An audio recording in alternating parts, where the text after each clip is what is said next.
اللہ تعالیٰ نے حضرت ابراہیم علیہ السلام کو یہ حکم دیا کہ آپ جو ہے وہ اس بیٹے کو ذبح کریں کہ جس بیٹے کو حضرت ابراہیم علیہ السلام نے بڑھاپے میں جو ہے وہ مانگا تھا اور بڑی دعائیں اس کے لیے مانگی تھیں. اور قرآن مجید نے اس بیٹی کی صفت یہ بیان کی تھی کہ فبشرناہ بغلام حلیم، کہ ہم نے بڑا صبر والا اور بردبار بچہ جو ہے وہ حضرت ابراہیم کو عطا کیا تھا. اب یہ جو بردبار بچہ ہے یہ ایسا ہوا کہ 13 سال اس کی عمر ہو جاتی ہے، اور 13 سال میں بھی اس کے حالات یہ ہیں کہ سورہ صافات کی 102 نمبر آیات سے یہ سارا قصہ مختصر طور پر اللہ نے ذکر فرمایا کہ 13 سال کا یہ لڑکا ہے اور بالغ معہ السعی، یعنی اپنے والد کے ساتھ کام کراتا ہے، ان کی مدد کرتا ہے، ان کے ساتھ ساتھ ہے اور ان کا مکمل جو ہے وہ خیال رکھتا ہے، اور بالکل جو سخت اور مشکل کام ہے ان میں ان کا ساتھ دے رہا ہے. یعنی آپ اس کا یوں سمجھ لیں کہ ایک انسان ہے، اسے آخری عمر میں بڑی دعاؤں کے بعد ایک بچہ عطا ہوتا ہے اور وہ 13 سال کا لڑکا ہو جاتا ہے جو بڑا صبر والا بردبار ہے اور اپنے والد کے ساتھ ہاتھ بٹانے والا ہے، ان کی خدمت کرنے والا ہے. اب اس کے بعد کیا ہوتا ہے کہ اللہ تعالیٰ کا حکم آتا ہے کہ جسے قرآن مجید نے ان الفاظ میں بیان کیا کہ حضرت ابراہیم علیہ السلام نے خواب میں جو ہے وہ دیکھا تھا کہ وہ اپنے بیٹے کو ذبح کر رہے ہیں، کیونکہ وہ نبی تھے، وہ جانتے ہیں کہ اللہ کا حکم ان کو یا خواب کے ذریعے سے دیا جاتا ہے یا حضرت جبرائیل علیہ السلام جو ہے وہ نازل ہوتے ہیں. تو یہ مختلف روایات میں ہے کہ 3 دفعہ انہوں نے یہی خواب مسلسل دیکھا، اور جب انہیں اس بات کا یقین ہو گیا کہ اب وہ امتحان کی گھڑی آ پہنچی ہے، اب وہ آزمائش کی گھڑی آ پہنچی ہے کہ جس میں جو اللہ ہے جس نے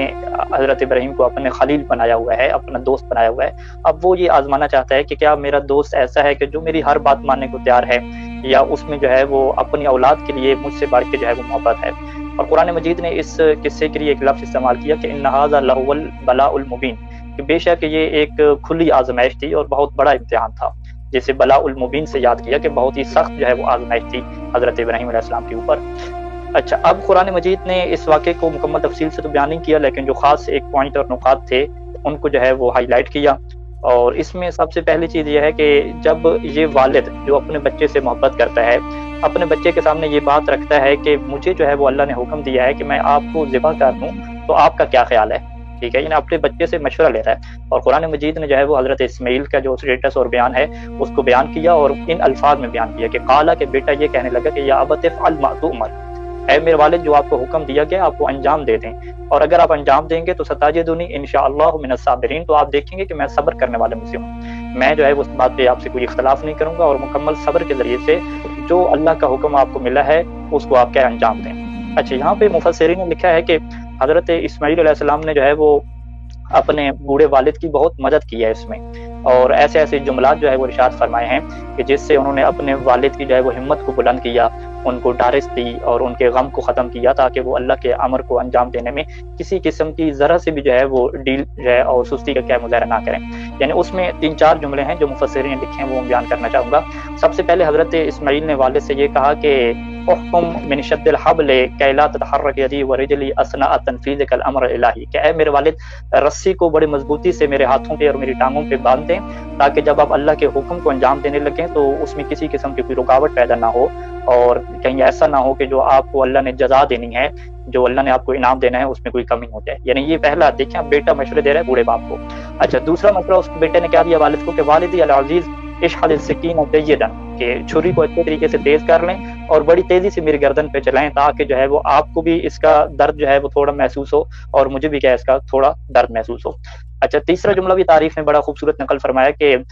بیٹا جو ہے وہ بوڑھے باپ سے کہتا ہے کہ اے میرے والد اخلع ثوبی من علی جسدی، کہ میرے جو جسم سے ہے وہ میرے کپڑے اور قمیض جو ہے وہ اتار دیں، تاکہ وہ خون اس کے اوپر نہ لگ جائے، کیونکہ مجھے اس بات کا خوف ہے کہ اگر میری والدہ میرے کپڑوں کو خون میں آلود دیکھے گی تو وہ صبر نہیں کر سکے گی. اور پھر چوتھے نمبر پہ جو جملہ فرمایا کہ میری والدہ کو میری طرف سے سلام دیجیے گا اور اسے بتائیے گا کہ بیٹا راضی تھا، تاکہ جو ہے وہ میری والدہ کو جو ہے وہ اس سے سکون ملے، اور یہ جو میری قمیض ہے وہ بھی میری والدہ کو دیجیے گا، تاکہ وہ اس کی رائحہ، اس کی خوشبو سونگ کے کچھ ان کے دل کو جو ہے وہ ڈھارس جو ہے بن جائے. یعنی حضرت اسماعیل علیہ السلام جو ہے وہ اپنے بوڑھے باپ کے ساتھ مکمل تعاون کر رہے ہیں اور ان کو جو ہے وہ تیار کر رہے ہیں کہ اللہ کے حکم میں جو ہے وہ کسی قسم کی جو ہے وہ کمی ہم نے نہیں لانی، اور جو اللہ کا حکم ہے ہم نے اس کو پورا کرنا ہے. اور پھر وہ